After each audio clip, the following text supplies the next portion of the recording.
We've got two fields of export, so there's mining equipment as well as sugar equipment, or in the agricultural industry.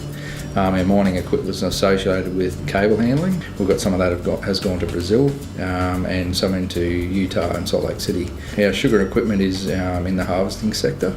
So we've got an innovative product that we've created for reduction of juice loss, and we've got that in 9 different countries now around the world. Most of our product are really niche market stuff, so there is a limited market in Australia for our equipment other than replacement of equipment. And then once we've got one in that particular country, well then there's other opportunity as well. Since the financial year, this year so far, it's made up 25% of our turnover, so it's quite a huge amount of our turnover now. Both the mining industry and the sugar industry is so much bigger than what we were dealing with in Australia, so if we can, there's potential to grow that a lot more. But the rest of the world is huge, so the potential for growth there for us is really good in the export market.